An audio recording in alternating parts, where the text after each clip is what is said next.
At the heart of every romance is a couple, and the story lives or dies on their charm, believability, and chemistry. So with Valentine's Day approaching, I want to share my list of 5 great movie couples.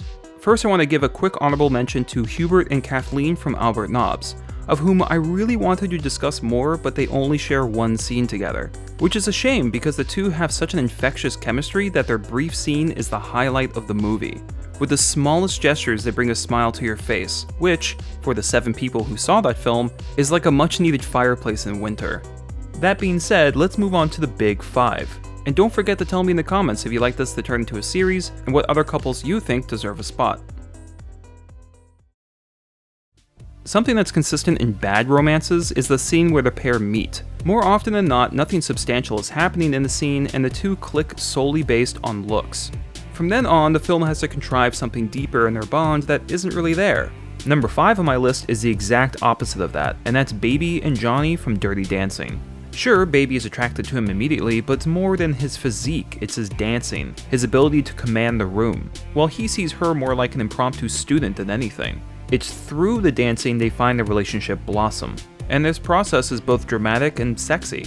The characters are agreeable counterpoints to each other. Baby is soft on the surface but fiery underneath, and he's the flip side of that. And the two actors have great chemistry.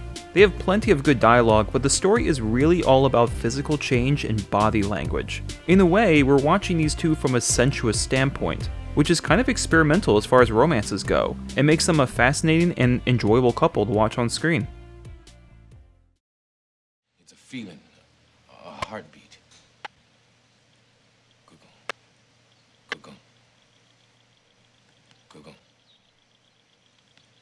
Don't try so hard. Good going. Good going. Close your eyes.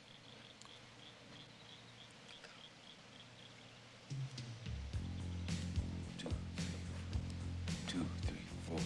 2, 3, 4. 2, 3, 4. 2, 3, 4. Breathe.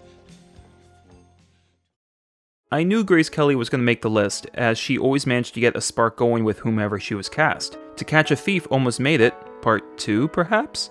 But for number 4, I have to go with Lisa Fremont and L.B. Jeffries from Rear Window. This is one of the best uses of opposites attract I've ever seen. One is a traveling photographer, a bit reckless and a bit of a curmudgeon, and considers his independence undateable. And yet he's dating the ultra-sweet, ultra-fashionable socialite Lisa. And it works. The first we see of them together is a kiss, with a gorgeous use of focus, and we know their chemistry is real. This is a Hitchcock suspense thriller, but at the heart is this relationship. And despite how different they are and how futile Jeffries sees their future, they're able to merge their separate skills to solve the case. They don't completely change themselves for each other, but they do let each other into their worlds. And the look Jeffries gives Lisa when she has her first flirt with danger is just beautiful. I bet yours isn't this small. This is a suitcase? Well, a marked crossover night case, anyway. Oh. Compact, but ample enough. It looks like you packed in a hurry. Look at this. Isn't that amazing? I'll trade you my feminine intuition for a bed for the night. I'll go along with that.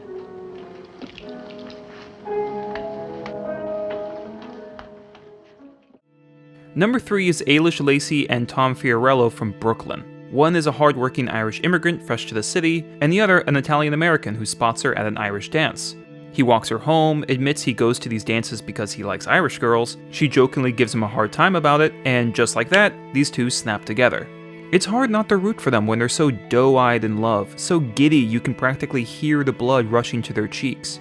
And best of all, they don't squabble over stupid shit. Fiorello has an almost Brando-like rugged charm to him, yet he is shy and soft-spoken, while Ailish is practical and forward. They provide exactly what each other need in a partner, and they know it. And because they know it, they can't stop smiling about it. Their dialogue is so well paced, with such a natural rhythm to it, that their scenes almost serve as a masterclass on how to create a spark on screen.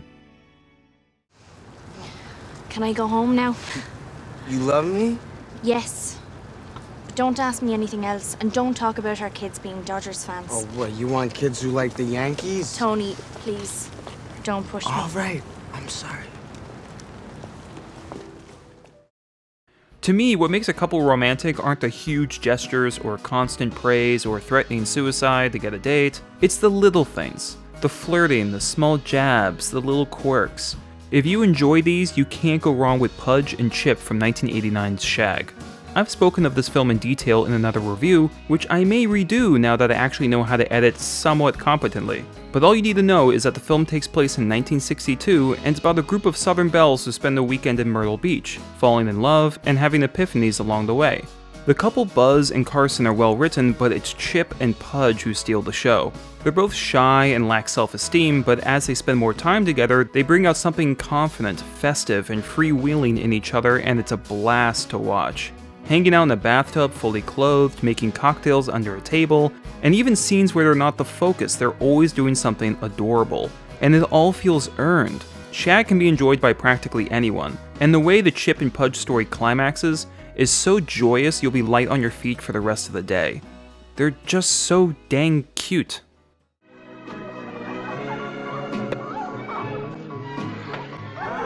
You know any elephant jokes? Is that a remark? About what? Sorry. I guess I'm just sensitive about my weight. What weight?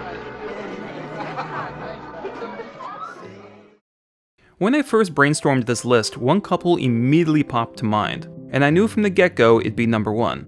So let's not waste time, it's Julia and Paul Child from Julie and Julia. I want to make it very clear that half of this movie, the Julie storyline, is trite, badly written garbage with a whiny brat as the protagonist. And what makes it so frustrating is that it's taking our time away from the story of Julia Child and the charm of her marriage. Every second with these two is magic. Not only is their chemistry perfect, and I mean perfect, but they're loving and silly in a way that felt genuine. I felt like I knew them, as if I were being welcomed in their home just by watching the screen. That's the kind of warmth radiating here. I wish more films would focus on older couples, because that familiarity brings a whole different dynamic. Whether it's grief or celebration, Paul knows how Julia feels before she even realizes it. And Julia brings jubilation and spontaneity to his life, not to mention some bomb cooking.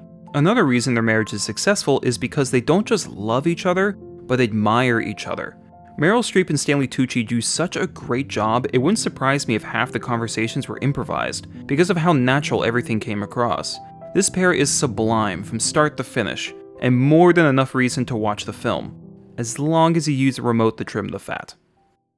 On the bulletin board at the embassy, for hat-making lessons. You like hats?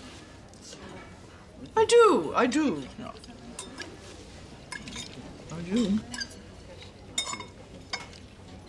What is it that you really like to do?